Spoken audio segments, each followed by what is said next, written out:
Status Quo have been rocking all over the world for over 60 years, and few of their tracks are bigger than that one. Instantly recognisable and infectiously fun, it's easy to see why. But despite being one of the world's ultimate party tunes, and a mainstay of theirs since the late 70s, the song wasn't initially well received by fans, or even some of the band. Oh, and it also isn't their song. It's a cover. So how did it go from shaky beginnings to a stone-cold classic? Let's go through the full story of Rockin' All Over the World by Status Quo, and if you love classic rock history like me, make sure to subscribe and join our pack. Now, to call a song one of Status Quo's greatest hits is really saying something, seeing as in 2005 they were recognised as achieving the most hits in the UK's top 40, beating every other group in UK chart history, including the Beatles. This is an astounding feat. Since starting out in 1962, they've rubbed shoulders with some of the best rock stars to ever walk the planet, and managed to outdo them, at least on paper. Which is not bad for a band that are renowned for, well, only playing 3 chords. So it's interesting that one of their biggest songs wasn't actually theirs. And like so many great songs, it's almost inevitable that it faced backlash when it first came about. As some of you may know, Rockin' All Over the World was initially written and recorded by John Fogerty, formerly of Creedence Clearwater Revival. It was released on his second solo effort in 1975. It actually did fairly well, but has long since been eclipsed by Status Quo's version. In 1977, they decided to put their own stamp on the song. But even within the band, it took some convincing. So the story goes that guitarist Rick Parfitt brought the song to the band after discovering it on a drunken drive home, and the response wasn't exactly enthusiastic at first. Bassist Alan Lancaster was in Australia at the time of recording and refused to even return to contribute. Lancaster was not shy about voicing his opinions on the track for years. He hated it. Fun fact about that actually, despite refusing to return, Lancaster also insisted that the band didn't film the music video without him. He was supposedly chasing a new girlfriend around Australia at the time. The band were understandably frustrated about this and came up with a creative solution. They used a puppet in his place. Yeah, the bass player in that video is in fact a dummy. They probably could have got away with it as well, until this part.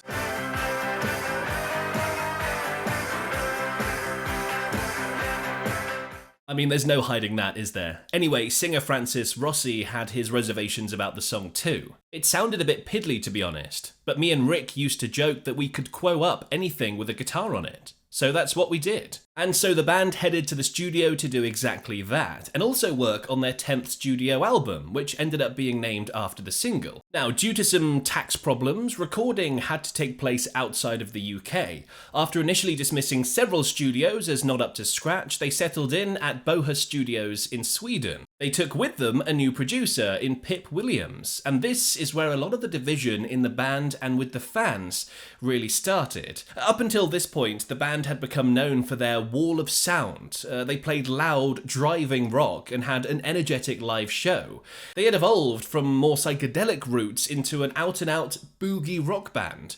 They made people dance, they made people rock out, and that's what the people liked. They had become known as the Frantic Four for their onstage antics. However, with the new producer came a new polished sound. It softened some of the rough edges and was more commercially available, as they say.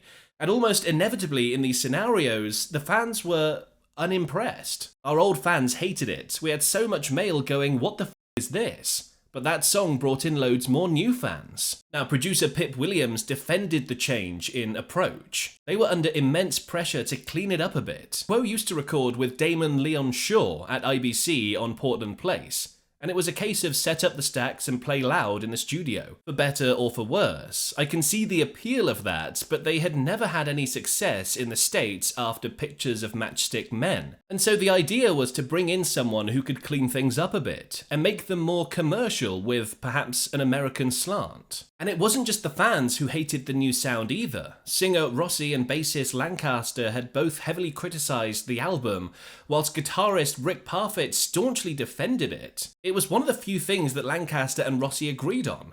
They were well known for having a poor relationship when they played together, with Lancaster expressing harsh criticisms of the band in general after his departure, and even launching a court case. But we won't get into that now. Sadly, both Parfitt and Lancaster have now passed on. Despite all this, the album still hit number 5 in the UK chart, so clearly some people liked it. Personal opinions aside, they managed exactly what they set out to do: Quo-up the song. They thickened up the guitar work, added some catchy, jangly piano in the rhythm section, and generally put some of their classic boogie rock swagger onto it. I think having more people singing on their version probably really helped the party anthem feeling too. I mean, who doesn't love a good sing-along? Now, despite all this friction, the song hit number 3 in the British charts, making it their 8th top 10 hit at the time. But it didn't really take off until a few years later when they opened the famous Live Aid with it in 1985. As I'm sure you know, Live Aid is one of the most famous rock concerts in history. Hosted in London and Philadelphia, it was organised by Bob Geldof and Midge Ure as a fundraiser for the awful famine going on in Ethiopia. Some of the biggest names in rock history were there, such as Sting, David Bowie, The Who, Paul McCartney, and of course the triumphant return of Queen, a set that went down in history. There was also the famous rendition of Do They Know It's Christmas to close it. A massive 72,000 people attended, including Princess Diana and Prince Charles, and Status Quo started the whole day off. When we started playing that song, there was a total sense of euphoria. Everything slotted in. The sense of love from the audience was something else. And you can see what he means. I mean, look at that crowd response. It was the first song of the day as well, which is often a reserved response at these sort of events. Obviously then, the old guard has stopped their grumbling and the new fans were loving it, which is ultimately the way that these things go, whenever a band change up their sound a bit. John Fogerty is said to be generally positive about the whole thing as well, but Rick Parfitt did make mention that he had zero interest in talking to them when they met at the Montreux Festival. In fairness, it must be odd seeing one of your songs become a greatest hit for someone else. In any case, the song became a pivotal moment in their career and has gone on to almost live a life of its own. It's also been covered by legends such as Bruce Springsteen and Bon Jovi, and has become a major feature in sports events across the world. The England national football team have played it as their closing song after their matches. Many other teams use it as goal celebrations as well, and it's a fan favourite for a good chant. It's also a staple at weddings and in crowded bars the world over. It's impossible not to have a good time listening to that song. The band have recorded several versions of the song, including a slightly lyrically changed run-in all over the world after the Live Aid performance as an acoustic set on their album Acoustic Stripped Bare, as well as other variations as well. And all of that came out of a song that half the band didn't even want to record.